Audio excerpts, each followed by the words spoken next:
aad iyo aadaan ugu faraxsannahay maanta oo maalin axad ah inaan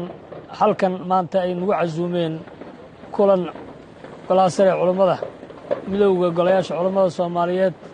oo la qaatay guddiga madaxa bannaan ee doorashooyinka qaranka iyo xuduudaha. runtii waxaan xaqiijin karnaa maanta aan halkan warbixintiina la ku siiyey oo si mugle noo deeqday waxaa ka sii cajiib badnayd in nala ku soo wareejiyey dhammaan shaqada halkan ka socoto oo qaybna loo korgeeyey anuu ku hadlaya magaca culummada Soomaaliyeed inaan si mugle ugu hambaliyeeyo guddigan madaxa bannaan iyo shaqada uu qabtay oo aan runtii maanta afkayna mil alfami ku leenahay. shukran lakum ummadda Soomaaliyeed magaceedan idinkugu hambaliyeynaynaa, culummada Soomaaliyeed magaceedan ku hambaliyeynaynaa. shaqo aan ku faraxsannahay oo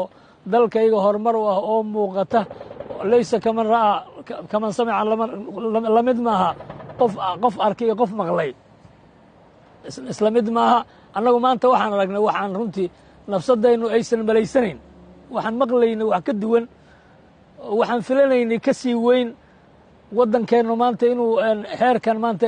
waxaan runtii leeyahay jazaakum allahu khayran. shaqadaa qabateen kun jeer aan ka mahad celinaynaa annagoo ku hadlaynaa afka culummada Soomaaliyeed. wasalaatu wasalaamu calaa rasuulillahi wacalaa aalihi wasaxbihi ajmaciin. waxaan aad iyo aad uga hambalyaynaynaa uguna mahad celinaynaa guddiga qaran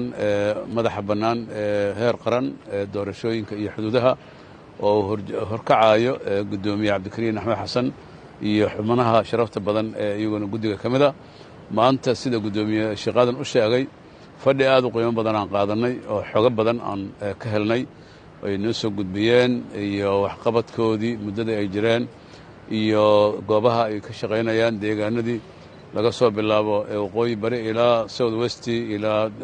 maamul goboleedyada qaybaha kaleeto o dhan galmudug iyo hirshabeelle iyo gobolka banaadir oo dabcan kow ah oo hawshiisu hadda maanta gebagebo tahay. kulli markaan macluumaadaan qaadanana waxaan jawlo ku soo samaynay runtii xarumaha waaweyn halkan iyo qalabka iyo broseska meeshuu ka soo bilowday ilaa meesha uu ku dhammaaday. runtii halkan waxaa nooga soo baxay guddi qaran oo ismun calaa musamaahu acrabi lagu yidhaahay magacooda iyo waxa ay qabteen ay isdabaqayaan oo muddadii yareedoo koobneedoo ay jireen oo aan malaynaya inaysan sanad iyo bilo aysan ka badnayn in ay wax mucjizaa ay qabteen oo aad u qiimo badan inay isu diyaariyeen sida doctor cabdiqaadir sheekh ismaaciil uu yidhi daatay yani bada'tu min xayثu intaha alaakharuun meeshii dadka kaleeto ay ku dhammeeyeen oo idinku ka bilowdeenoo macnaha yani shaqo yani casri ah oo aad u sarraysa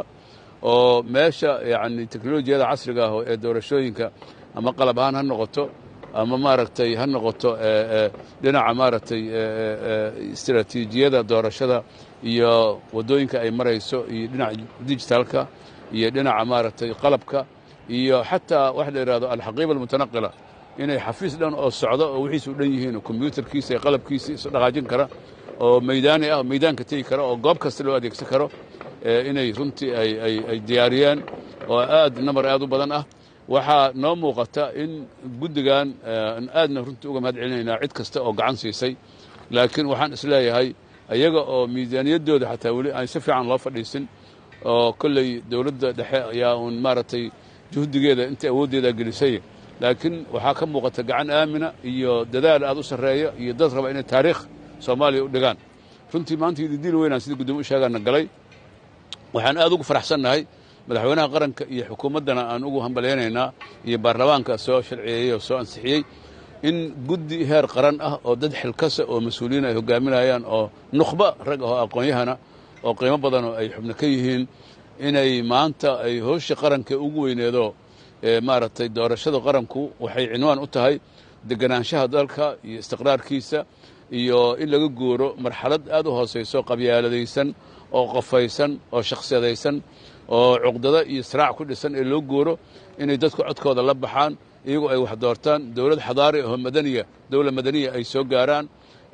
in ay dadku ayagu mustaqbalka ay hogaamiyaashooda iyo zucmadooda ay soo saartaan aydoon cidna aysan musuq maasuqin aysan jujuubin oo aan